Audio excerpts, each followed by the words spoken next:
Have you ever noticed how exhausted you feel, mentally, emotionally, even physically, after trying to control things that were never yours to hold? You obsess over how people see you. You rehearse arguments in your head. You chase outcomes as if your worth depends on them. But here's the hard truth. The more you try to grip the external world, the more it slips through your fingers. The Stoics warned us, some things are in our control and some are not. But most people ignore that line and suffer endlessly because of it.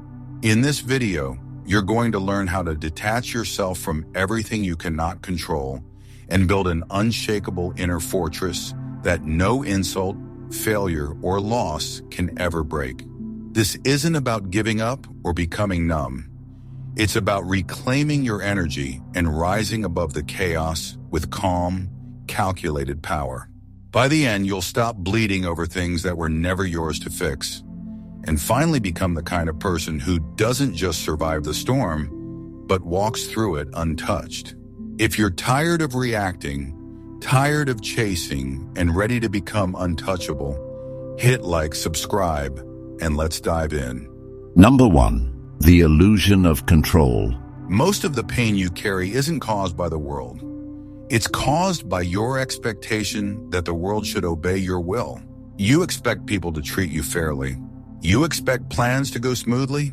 You expect results to match your effort. And when reality doesn't meet your expectations, you suffer. But here's the Stoic truth. The world doesn't owe you harmony, and trying to control it is like trying to command the wind. Marcus Aurelius said it plainly. You have power over your mind, not outside events. Realize this, and you will find strength. And the illusion of control is seductive. It whispers that if you just try harder, care more, or stress enough, you can force outcomes. You can make someone stay. You can get that job. You can avoid failure. But all you're really doing is handing your peace to things outside your command. The Stoics call this slavery, not the kind enforced by chains, but the internal slavery of depending on the external. If your emotions are shaped by others, if your happiness relies on outcomes, then you're no longer living freely. You're being controlled. This is where detachment begins. Not as cold indifference, but as radical clarity. You start to see what belongs to you and what doesn't. And anything that doesn't belong to you, how someone feels about you, whether your work gets recognized, whether your partner stays or leaves, you begin to release. Because trying to control those things is like watering a field you don't own. It's wasted life force. The more you feed the illusion, the more fragile you become. But when you stop chasing the wind, you finally stand still and powerful. Seneca once said, "A wise man is content with his lot, whatever it may be, without wishing for what he has not." That doesn't mean you stop striving. It means you strive without attachment. You do the work, but release the outcome. You speak your truth, but detach from how it's received. You give love, but don't fall apart if it's not returned. This is true freedom, not from pain or effort, but from the emotional chaos of false control. It's a higher kind of effort, one born of purpose, not panic. It allows you to move forward without being thrown off course by rejection, failure, or silence.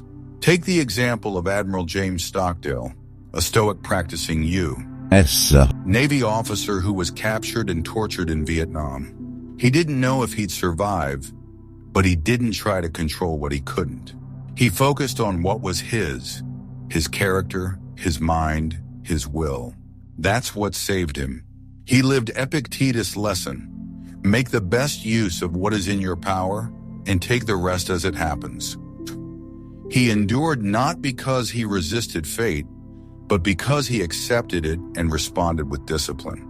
That is the mindset of someone who no longer tries to fight the storm, but instead becomes the anchor within it. So here's the hard truth. If your peace depends on things outside your control, you've already lost. But when you let go, really let go of needing life to bend to your will, you gain something far greater. You gain calm. You gain clarity. You gain control, not over the world, but over yourself. And that's where real power begins. Don't try to control the wind. Learn to master the sail, because that's the only true control you'll ever need. That's the Stoic way, and that's how you finally become untouchable. Number 2. Self as the only domain. We spend most of our lives managing everything but ourselves. We monitor what others say, try to predict what they'll do, try to shape how they see us, yet neglect the only territory we actually own, our own mind. This is where the Stoic path truly begins. Not with the world, not with society, not with your enemies or lovers, but with yourself. The Stoics understood that the greatest battlefield is internal. Until you govern that, you govern nothing. Epictetus made this distinction clear. Some things are up to us and some are not. And what's up to us? Our thoughts, our choices, our actions. Nothing more. He called these the only things within our domain. But the modern mind resists this. We don't want to accept that our emotional reactions are ours to manage. We want to blame someone else, our boss, our partner, our parents, for how we feel. But Stoicism cuts through this illusion like a sword. It reminds you no one can control your mind unless you hand them the keys. The self is not just your mind, it's your attention. Whatever you give your attention to, you give power to. And most people give their attention to things that drain them. Scrolling social media, comparing their lives, ruminating over what someone said. The Stoics knew this was self-sabotage. They trained their attention like a warrior sharpens a blade. Marcus Aurelius journaled daily, not to vent, but to clean his lens of perception. Because clarity isn't given, it's cultivated. Each entry was a way of reclaiming his mind from distraction, resentment, and fear. The more you focus on what's outside your control, the more you abandon yourself. But the more you return to your mind, your responses, your breath, your habits, the more powerful you become. You start to move through life with intention, not impulse. With response, sona, not reaction. That is the shift from chaos to command. That is how you stop being at the mercy of circumstance and start becoming the author of your fate. Consider Viktor Frankl, who survived the Holocaust and went on to write Man's Search for Meaning. In the depths of suffering, when everything was stripped from him, he discovered the last of human freedoms, the power to choose one's response. That's Stoicism in action. He lost his family, his health, his freedom, but not his ability to govern himself. That's the domain we must master. Not the headlines. It's not other people's moods, but our inner state, where every real battle is won or lost. And here's the paradox. When you truly master yourself, you start to influence the world in subtle, profound ways. You become harder to provoke, calmer in crisis, clearer under pressure. Your presence begins to speak louder than your words ever could. People feel it. They can't explain it, but they respect it. Because power that comes from within is impossible to fake and impossible to ignore. It radiates. It commands without needing to demand. So when life feels chaotic, don't try to control the chaos. Return to the only domain you own: yourself, your focus, your decisions, your discipline. That's where real authority is born. The kind that doesn't need applause to exist. The kind that endures even when the world falls apart. The Stoics didn't just preach this, they lived it. And if you want to become untouchable, you must too. Because once you master yourself, nothing outside of you can master you. Number 3. Mental control, the fortress within. Imagine your mind as a fortress. Every thought that enters is either a guest you've invited or an intruder you've allowed in by accident. The Stoics believed the mind must be protected like a sacred citadel. If you do not control what enters your thoughts, then you are no longer the master of your life. You are a servant to whatever noise is loudest, whatever fear is most vivid, whatever distraction is most persistent. Marcus Aurelius wrote, "You have power over your mind, not outside events. Realize this, and you will find strength." The key word here is power. Not over others, not over fate, but over what you allow to live inside your own head. And what most people don't realize is this: Mental control doesn't come from thinking more. It comes from filtering better. Most of us don't need more information. We need more boundaries. Just like a fortress must have walls to protect from invasion, your mind needs rules for what it accepts and what it rejects. We live in an age of overstimulation. News headlines, opinions, distractions, emotional bait. It's everywhere. And the more you let it in, the more scattered and fragile you become. You lose clarity. You lose peace. And eventually you lose yourself. The Stoics would say you have left your post at the gate. You've stopped being a guardian of your own mind. Seneca warned, if you wish to be stripped of your troubles, then strip your soul of its cares. That doesn't mean pretending problems don't exist. It means choosing what you allow to take up residence in your thoughts. Every time you let a petty insult, an anxious prediction, or a pointless comparison echo in your mind, you're handing over space in your fortress. And slowly, brick by brick, your defenses fall. What was once a fortress becomes a ruin, open to every storm, exposed to every passing wind. But the good news is this: the fortress can be rebuilt. Discipline is the scaffolding. Reflection is the stone. Silence is the mortar.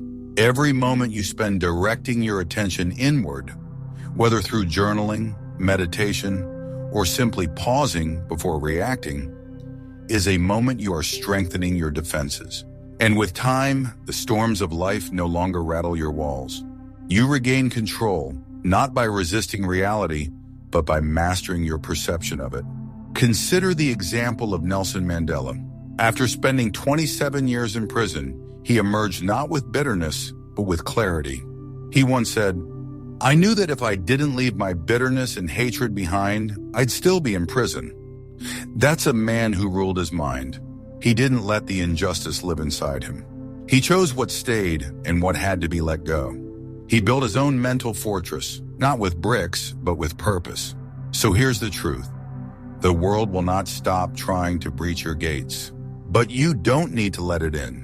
You don't have to react to every opinion. You don't have to respond to every provocation. Your mind is yours. Guard it. Strengthen it. Choose what enters. Choose what stays. And make sure that what lives inside is worthy of the life you want to live. Because the moment you stop protecting your mind, you start losing your freedom. But the moment you reclaim it, you become unshakable. Number 4. The power of not reacting. In a world that runs on reaction, likes, retweets, outrage, applause, the ability to not react has become one of the rarest and most powerful forms of self-mastery. The Stoics knew that the space between stimulus and response is where true freedom lives. If someone insults you and you explode, they own you. If circumstances shift and you panic, they control you. But if you can pause, just for a breath, you reclaim the power. You transform yourself from a puppet to a sovereign being. Epictetus said it best. It's not what happens to you, but how you react to it that matters. Most people live in emotional chains because they confuse reaction with power. But reaction is not power. Reaction is submission. It's handing the reins of your life to whoever provokes you first. It's outsourcing your peace to the world's chaos. True power is restraint. True strength is in the pause. It's the man who walks away from provocation, not because he's weak, but because he's not moved by noise. He sees the game, but refuses to play it.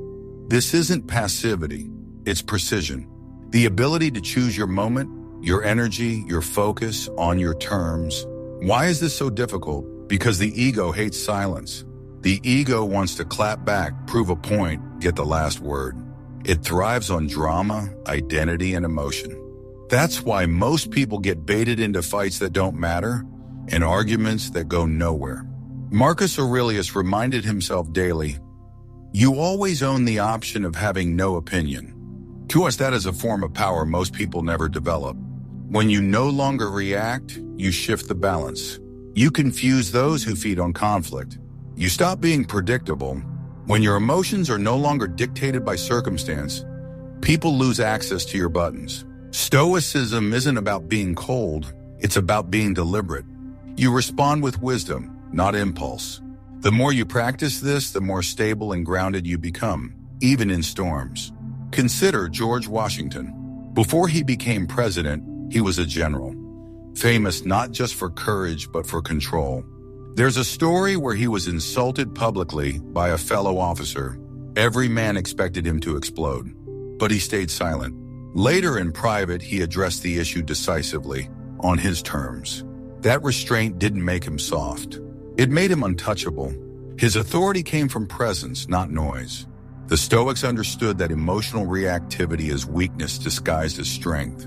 Anyone can yell. Anyone can slam a door. But not everyone can sit with discomfort, breathe through the fire, and choose their next move calmly. That takes training. That takes courage. And over time, it becomes your shield. Your calm becomes your power. Your silence becomes your stance. When you don't react, you don't feed the fire. You don't validate the chaos. You create a vacuum, and in that silence, people are forced to face themselves. That's how you shift power, not by controlling others, but by refusing to be controlled. So the next time life tries to provoke you, through insult, setback, or drama, ask yourself this: who holds the power right now? Them or me? And if you can choose stillness over impulse, clarity over confusion, silence over shouting, then you've already won. Because you're no longer just reacting, you've become the calm in the storm. And that calm is untouchable. Number 5. Strategic detachment, emotionless efficiency. Detachment isn't apathy. It's clarity. It's the ability to see without being blinded by emotion, to cut what's harmful without bleeding all over your future. The Stoics didn't teach coldness. They taught precision. And nothing is more precise than the individual who can feel deeply, yet still act with calm, calculated intention. Seneca warned us, he suffers more than necessary who suffers before it is necessary. Emotional overreaction is a tax on the mind. When we get overly attached to people, plans, or praise, we give those things leverage over our peace. Strategic detachment is the practice of holding everything with open hands, not to reject it, but to refuse to be ruled by it. You still care, but you are not ruled by care. You still love, but you are not enslaved by it. Most people think efficiency is about speed or output, but real efficiency, emotional efficiency, is about economy of energy. It's about not leaking your power over things that can't be changed or people who refuse to meet you halfway. That's what the Stoics practiced. They didn't mourn what was gone or cling to what was slipping. They moved forward with discipline. This doesn't mean you stop caring. It means you stop clinging. There's a difference. When Marcus Aurelius lost his children, one after another, he didn't collapse. He grieved, but with presence. He said, loss is nothing else but change, and change is nature's delight. That is detachment in action. Not the absence of pain, but the refusal to let pain consume your clarity. He loved, but he also let go. And in that letting go, he found the strength to keep leading, keep serving, and keep writing. Strategic detachment also sharpens decision-making. When you're not clouded by neediness, you can cut what no longer serves you, relationships, habits, even dreams, with calm efficiency. You don't drag dead weight out of guilt. You don't keep doors open out of fear. You walk away not because you're heartless, but because your energy is sacred. Take Bruce Lee as a modern example. He wasn't just a fighter, he was a philosopher of action. One of his guiding principles was, absorb what is useful, discard what is not, add what is uniquely your own. That's detachment. That's emotional minimalism. He didn't chase approval or cling to tradition. He moved with precision. He focused only on what made him stronger. This approach doesn't make you robotic. It makes you dangerous in the best way. Because when you no longer need things to go your way, when you no longer beg for loyalty, closure, or understanding, you become incredibly efficient. You conserve energy. You make fewer mistakes. You stop explaining yourself and start executing. So ask yourself, what are you still clinging to that's already dead? Who are you trying to convince when you should be walking away? And how much mental bandwidth are you wasting on things you cannot control? The Stoics would say, cut it, not with hatred, but with clarity. Not in haste, but with resolve. Strategic detachment is not a rejection of life. It's the sharpening of life.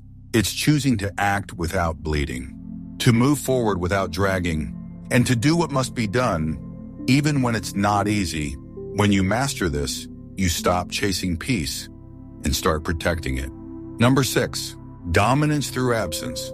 There's a certain kind of power that comes not from presence, but from absence. From the silence you leave behind. From the confusion your withdrawal creates. While most people fight to be seen, the Stoic learns to disappear with purpose. Not out of weakness, but as a strategic move to reclaim power, reset the dynamic, and force the world to respond to your silence. In today's hyper-connected world, constant availability is mistaken for loyalty, and silence is often misread as defeat. But the Stoics would argue the opposite. The less you speak, the less predictable you become. The less you appear, the more people notice when you do. Your absence becomes a mirror. It forces others to reflect. It shifts the pressure. It creates space. And space is where leverage is born. Marcus Aurelius wrote, "Waste no more time arguing what a good man should be. Be one." So to me, this wasn't just about moral conduct. It was about conserving energy, about choosing action over endless explanation. Sometimes, walking away says more than 1,000 words ever could. Disappearing strategically doesn't mean running. It means stepping back with intention. It's the refusal to over-explain, overextend, or overexpose yourself. Because the more people see of you, the more they feel entitled to your presence. And the more accessible you are, the less value they place on your time. The Stoics practiced this restraint. They spoke little. They appeared when necessary. And when they did, they were respected because their presence had weight. Take the example of President Abraham Lincoln. During the height of the Civil War, Lincoln was under constant pressure. Everyone wanted his opinion, his direction, his attention. But Lincoln didn't react to every request. He often went silent, sometimes for days. He would retreat, reflect, and return only when he was certain. This wasn't indecision. It was deliberate absence. It was mental sovereignty. Likewise, in modern leadership and negotiation, some of the most powerful moves are made through withdrawal. When someone expects you to chase and you go quiet. When someone pushes for a reaction and you offer none, that's dominance. Not because you shouted louder, but because you chose not to speak at all. Seneca taught us the greatest obstacle to living is expectancy, which hangs upon tomorrow and loses today. When you disappear, you interrupt that expectancy. You force others to confront the void. You remind them of your value, not by proving it, but by withholding it. But this strategy only works when it's grounded in discipline. If you disappear out of fear, it's avoidance. If you withdraw to manipulate, it's weakness. But when you step back from a place of strength, because your presence is intentional, your silence is structured, that's power. So ask yourself, when was the last time you let absence speak for you? When did you last refuse to be pulled into noise? Not because you didn't care, but because you were focused on what mattered more.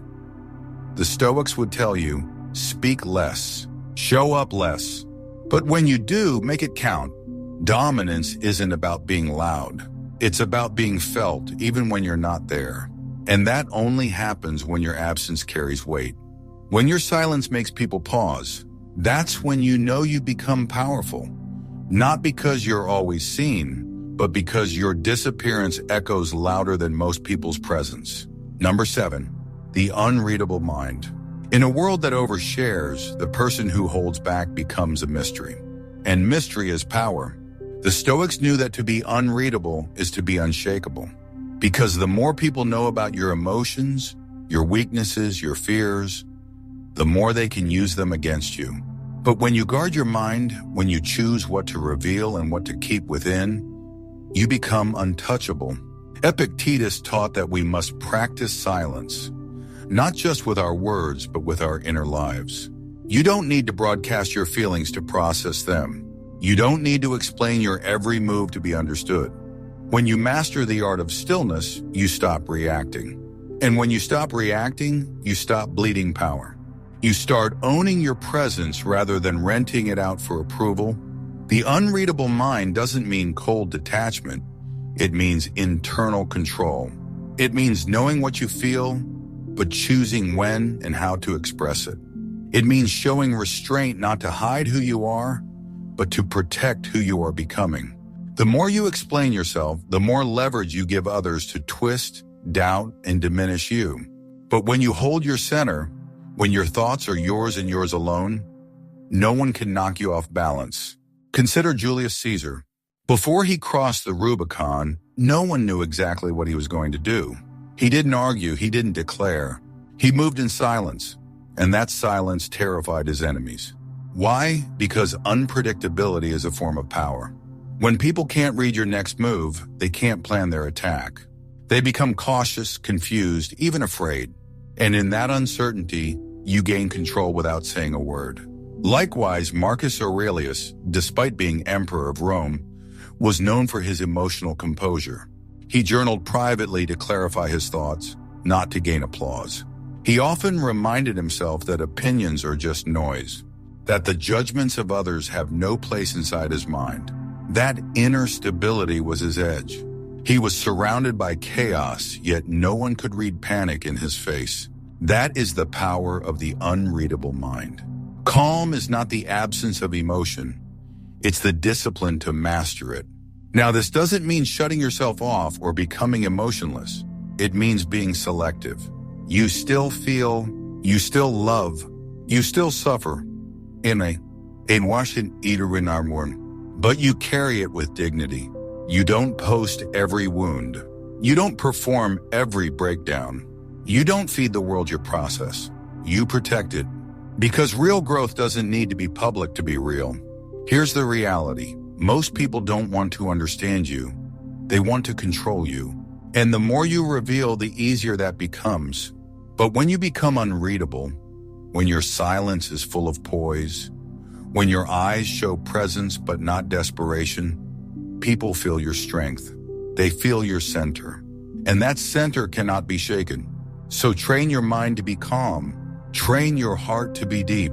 But train your face to reveal nothing that others can exploit. The Stoics didn't just preach detachment. They lived it through stillness, through self-discipline, through refusal to be easily known. And in that refusal, they became powerful. The unreadable mind is not a mask. It is mastery. It is clarity without noise, emotion without exposure, power without performance. And in a loud world, it is the silent ones who command the most respect. Number 8, the untouchable state. There is a state of being where nothing can shake you. Not because you're numb, but because you're grounded. This is what the Stoics called apatheia, not apathy, but serenity. A condition of self-possession so firm that the storms of life break against you, not through you. To reach this state, one must do something radical in today's world. Kill the need for external validation and reclaim your sense of inner worth. The need for praise is one of the greatest traps of the human psyche. We want to be liked. We want to be seen. But the Stoics warn that when your peace depends on approval, you've already handed over your freedom. Epictetus said, if you want to improve, be content to be thought foolish and stupid. In other words, be ready to let go of appearances, because the stronger you become, the less you need others to confirm it. And ironically, the moment you stop needing validation is the moment people begin to respect you more. The untouchable state doesn't come from status or attention. It comes from alignment. When your values, your actions, and your focus are unified, you stop chasing and start choosing. You don't move to impress, you move with purpose. You don't speak to be heard, you speak when it's needed. And often the most powerful thing you can do is remain silent, calm, and still. Marcus Aurelius, one of the most powerful men in history, wrote in his journal, not for others, but for himself.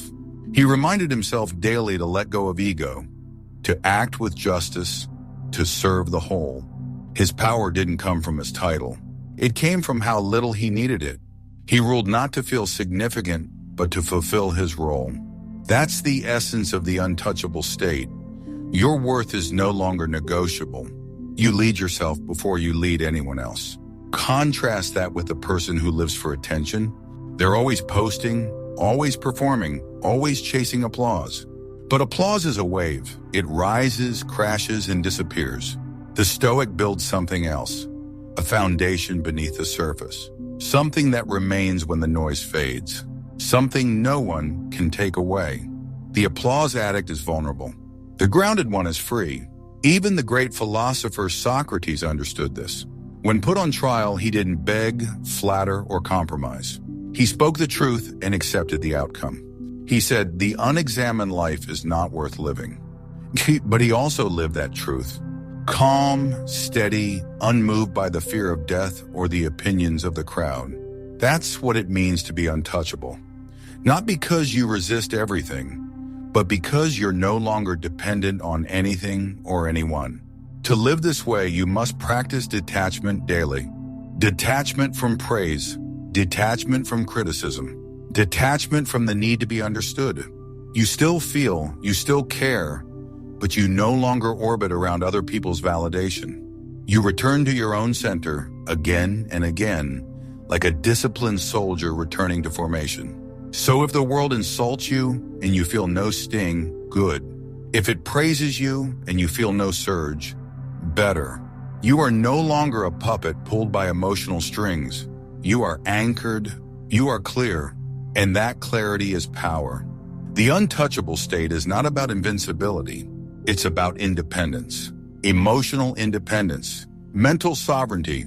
It's the calm you carry when the world burns, the silence you choose when chaos screams, and the steady inner voice that says, "I am enough, with or without applause."